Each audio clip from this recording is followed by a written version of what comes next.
The Most Dangerous Game by Richard Connell. Off there, to the right, somewhere, is a large island, said Whitney. It's rather a mystery. What island is it? Ransford asked. The old charts call it Ship Trap Island, Whitney replied. A suggestive name, isn't it? Sailors have a curious dread of the place. I don't know why. Some superstition. Can't see it, remarked Rainsford, trying to peer through the dank tropical night that was palpable as it pressed its warm, thick blackness in upon the yacht. You've good eyes, said Whitney with a laugh, and I've seen you pick off a moose moving in the brown fall bush at 400 yards. But even you can't see 4 miles or so through a moonless Caribbean night? Nor 4 yards, admitted Rainsford. Ugh, it's like moist black velvet. It'll be light in Rio, promised Whitney. We should make it in a few days. I hope the Jaguar guns have come from Purdy's. We should have some good hunting up the Amazon. Great sport, hunting. The best sport in the world, agreed Rainsford. For the hunter, amended Whitney. Not for the Jaguar. Don't talk rot, Whitney, said Rainsford. You're a big game hunter, not a philosopher. Who cares how the Jaguar feels? Perhaps the Jaguar does, observed Whitney. Bah! They've no understanding. Even so, I'd rather think they understood one thing. Fear. The fear of pain and the fear of death. Nonsense, laughed Rainsford. This hot weather is making you soft, Whitney. Be a realist. The world is made up of two classes, the hunters and the huntees. Luckily, you and I are the hunters. Do you think we've passed the island yet? Can't tell in the dark. I hope so. Why? Asked Rainford. The place has a reputation, a bad one. Cannibals? Suggested Rainsford.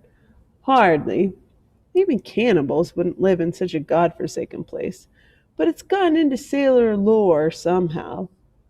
Didn't you notice the crew's nerves seemed a bit jumpy today? They were a bit strange, now you mention it. Even Captain Nelson. Yes, even that tough-minded old Swede who'd go up to the devil himself and ask him for a light. His fishy blue eyes held a look I never saw there before. All I could get out of him was, "This place has an evil name among seafaring men, sir." Then he said to me very gravely, "Don't you feel anything?" As if the air about us was actually poisonous. Now, you mustn't laugh when I tell you this. I did feel something like a sudden chill. There was no breeze. The sea was as flat as a plate glass window. We were drawing near the island then. What I felt was a mental chill, a sort of sudden dread. Pure imagination, said Rainsford. One superstitious sailor can taint the whole ship's company with his fear. Maybe. But sometimes I think sailors have an extra sense that tells them when they are in danger.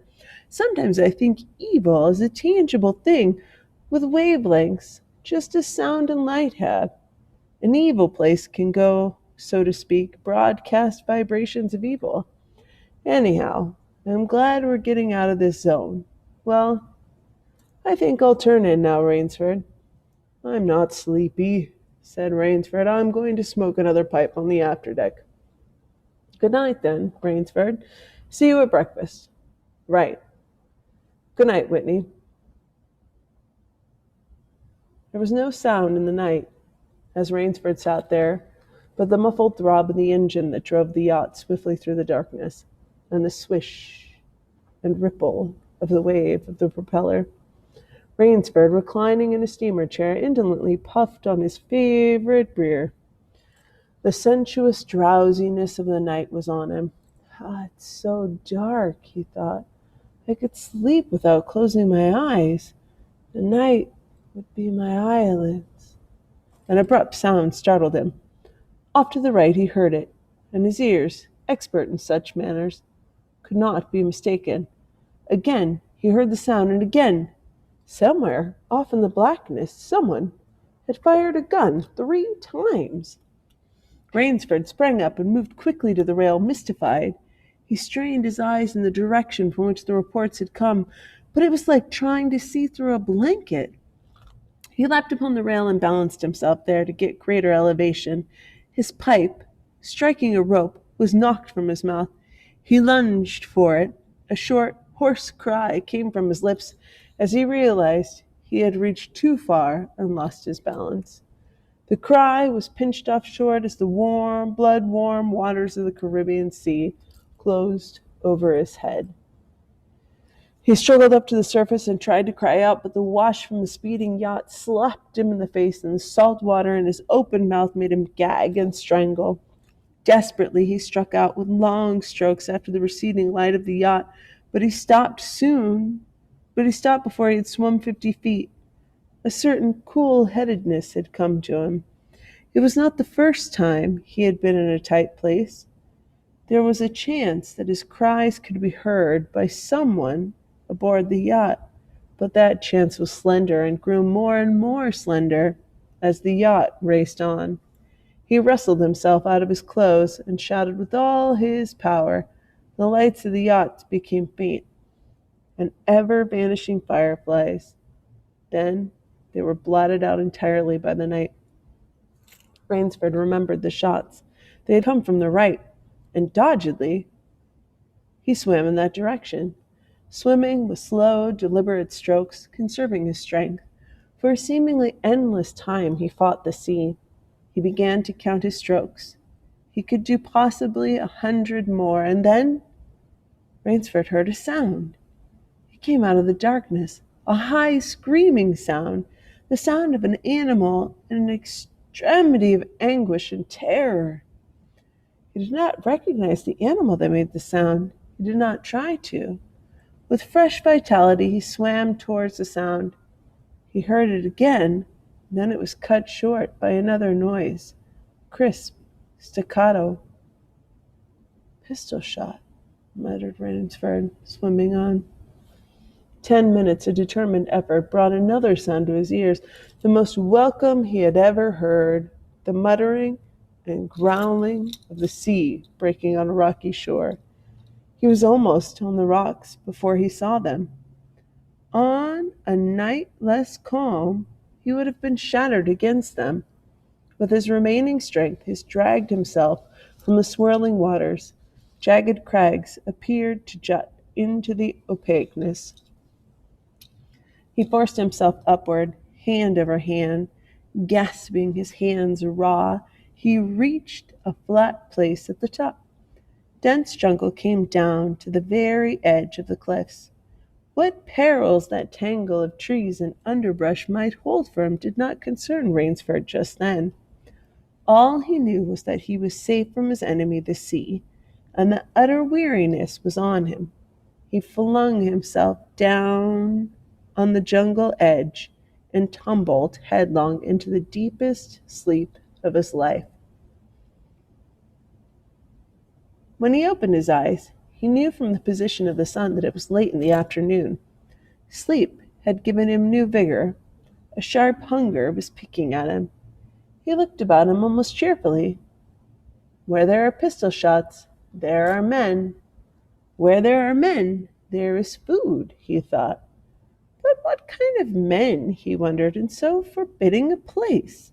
An unbroken front of snarled and ragged jungle fringed the shore.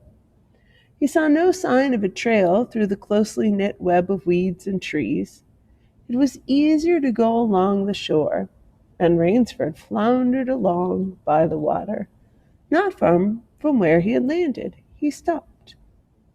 Some wounded thing, by the evidence of a large animal, had thrashed about in the underbrush.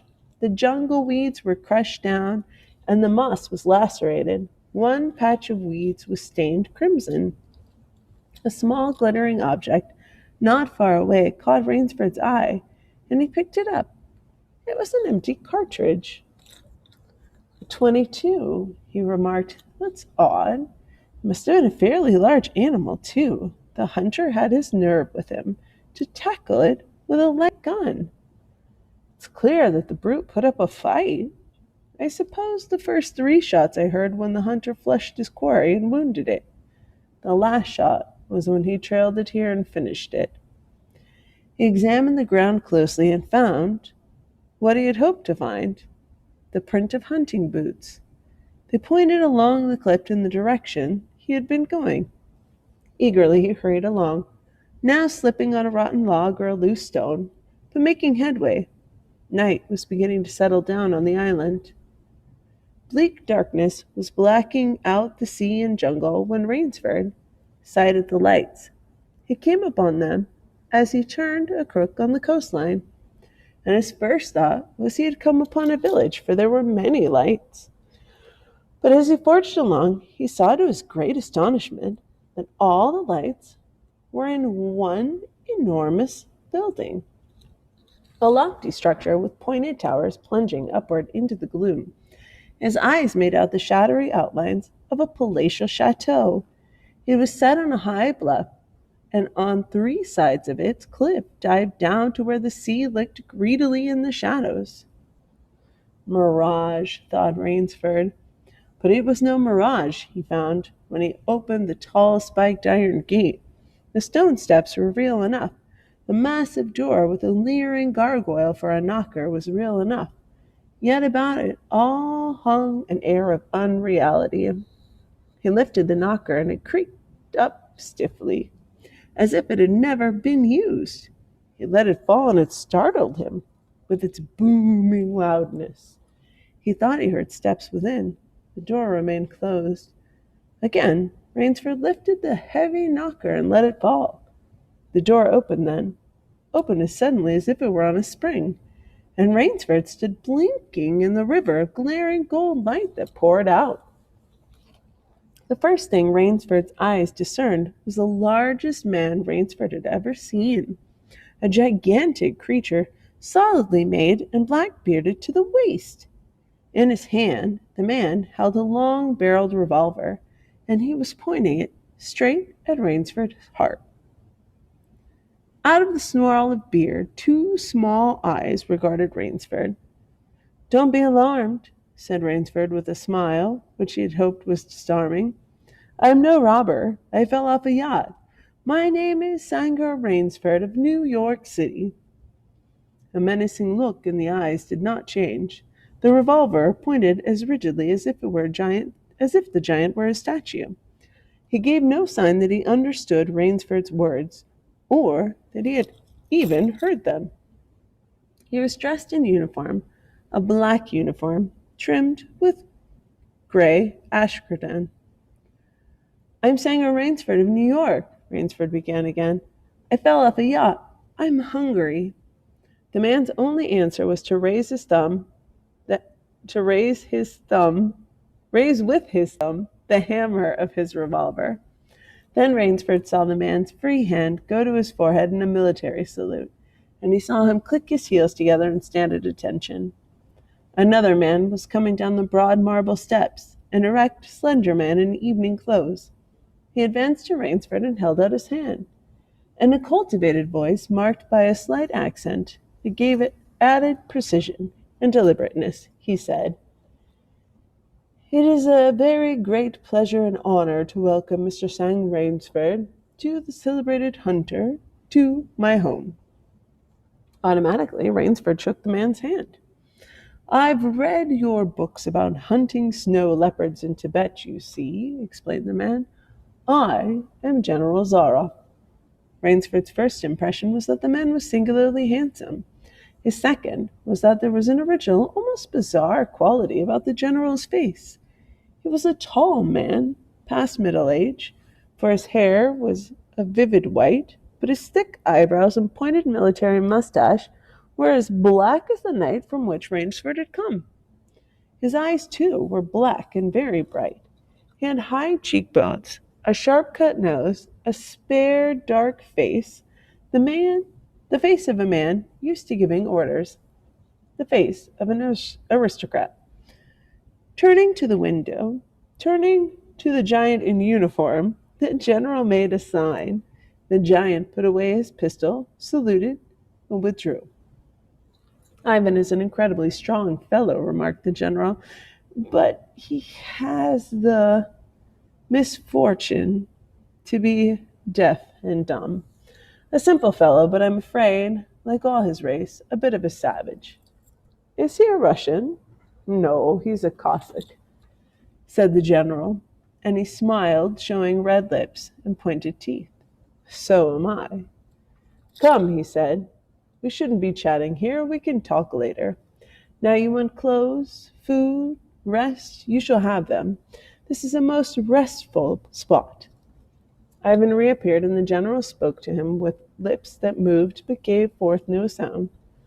Follow Ivan, if you please, Mr. Rainsford, said the general. I was about to have my dinner when you came. I'll wait for you. You'll find my clothes will fit you, I think. It was to a huge, high-beamed ceiling bedroom with a canopied bed big enough for 6 men that Rainsford followed the silent giant. Ivan laid out an evening suit, and Rainsford, as he put it on, noticed that it came from a London tailor who ordinarily cut and sewed for no one below the rank of a duke. The dining room, to which Ivan conducted him, was in many ways remarkable. There was a medieval magnificence about it.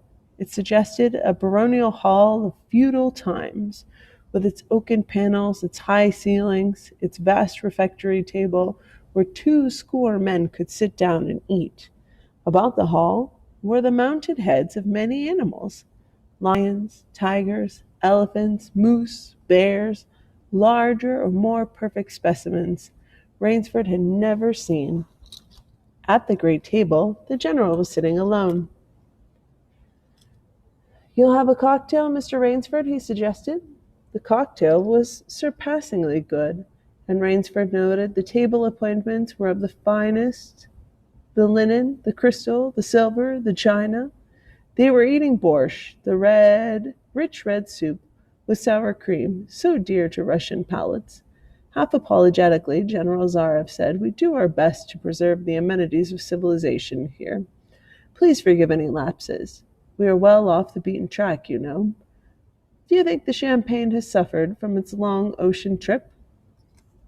Not in the least, declared Rainsford. He was finding the general a most thoughtful and affable host, a true cosmopolite. But there was one small trait of the general's that made Rainsford uncomfortable. Whenever he looked up from his plate, he found the general studying him, appraising him narrowly. Perhaps, said General Zarev, you were surprised that I recognized your name. You see, I read all books on hunting published in English, French, and Russian. I have but one passion in my life, Mr. Rainsford, and it is the hunt. You have some wonderful heads here, said Rainsford, and he ate a particularly well-cooked filet mignon. That Cape buffalo is the largest I ever saw. Oh, that fellow, yes, he was a monster. Did he charge you? Hurled me against a tree, said the general, fractured my skull, but I got the brute. I've always thought, said Rainsford, that the Cape buffalo is the most dangerous of all game. For a moment the general did not reply. He was smiling his curious, red-lipped smile. Then he said slowly, No, you're wrong, sir. The Cape buffalo is not the most dangerous big game. He sipped his wine. Here, in my preserve, on this island, he said in the same slow tone, I hunt more dangerous game. Rainsford expressed his surprise. Is there big game on this island? The general nodded. The biggest. Really? Oh, it isn't here naturally, of course. I have no stock on the island. What have you imported, General? Rainsford asked. Tigers? The general smiled. No, he said. Hunting tigers ceased to interest me some years ago. I exhausted their possibilities, you see. No thrill left in tigers, no real danger. I live for danger, Mr. Rainsford. The general took from his pocket a gold cigarette case and offered his guest a long black cigarette with a silver tip. It was perfumed and gave off a smell like incense. "We'll have some capital hunting, you and I," said the general. "I shall be most glad to have your society." "But what game?" began Ransford. "I'll tell you," said the general. "You will be amused, you know. I think I may say in all modesty that I have done a rare thing. I have invented a new sensation. May I pour you another glass of port, Mr. Rainsford?" "Thank you, General." The general filled both glasses and said, "God makes some men poets. Some he makes kings, some beggars. Me, he made me a hunter. My hand was made for the trigger," my father said. He was a very rich man with 250,000 acres in the Crimea. And he was an ardent sportsman. When I was only 5 years old, he gave me a little gun, specially made in Moscow for me, to shoot sparrows with. When I shot some of his prize turkeys with it, he didn't punish me. He complimented me on my marksmanship. I killed my first bear in the Caucasus when I was 10. My whole life has been one prolonged hunt. I went into the army, was expected of noblemen's sons, and for a time commanded a division of Cossack cavalry. But my real interest was always the hunt. I have hunted every kind of game in every land. It'd be impossible for me to tell you how many animals I have killed. The general puffed at his cigarette.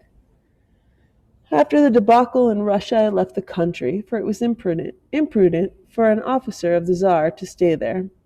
Many noble Russians lost everything. I, luckily, had invested heavily in American securities, so I shall never have to open a tea room in Monte Carlo or drive a taxi in Paris. Naturally, I continued to hunt grizzlies in Iraqis, crocodiles in the Ganges, rhinoceroses in East Africa. It was in Africa that the Cape buffalo hit me and laid me up for 6 months. As soon as I recovered, I started for the Amazons to hunt jaguars, for I had heard they were unusually cunning. They weren't. The Cossack sighed. They were no match at all for a hunter with his wits about him and a high-powered rifle. I was bitterly disappointed. I was lying in my tent with a splitting headache one night when a terrible thought pushed its way into my head. Hunting was beginning to bore me. And hunting, remember, had been my life. I have heard that in America businessmen often go to pieces when they give up the business that has been their life. Yes, that's so, said Rainsford. The general smiled. I had no wish to go to pieces, he said. I must do something. Now mine is an analytical mind, Mr. Rainsford. Doubtless, that is why I enjoy the problems of the chiefs. No doubt, General Zaroff. So, continued the general, I asked myself why the hunt no longer fascinated me. You are much younger than I am, Mr. Rainsford, and have not hunted as much, but perhaps you can guess the answer. What was it? Simply this. Hunting had ceased to be what you call a sporting proposition. It had become too easy. I always got my quarry. Always. There's no greater bore than perfection. The general lit a fresh cigarette. No animal had a chance with me any more. That's no boast. It's mathematical certainty. The animal had nothing but its legs and its instincts. Instinct is no match for reason. When I thought of this, it was a tragic moment for me, I can tell you. Ransford leaned across the table, absorbed in what his host was saying. Then it came to me as an inspiration what I must do, the general went on. And that was? The general smiled the quiet smile of one who has faced an obstacle and surmounted it with success. I had to invent a new animal to hunt, he said. A new animal? You're joking. Not at all, said the general. I never joke about hunting. I need a new animal. I found one. So I bought this island, built this house, and here I do my hunting. The island is perfect for my purposes. There are jungles with a maze of trails in them, hills, swamps. But the animal, General Zaroff? Oh, said the general, it supplies me with the most exciting hunting in the world. No other hunting compares with it for an instant. Every day I hunt, I never grow bored. Now, for I have a quarry with which I can match my wits. Rainsford bewilderment showed in his face. I wanted the ideal animal to hunt, explained the general. So I said, what are the attributes of an ideal quarry? And the answer was, of course, it must have courage, cunning, and above it all, it must be able to reason. But no animal can reason, objected Rainsford. My dear fellow, said the general, there is one that can.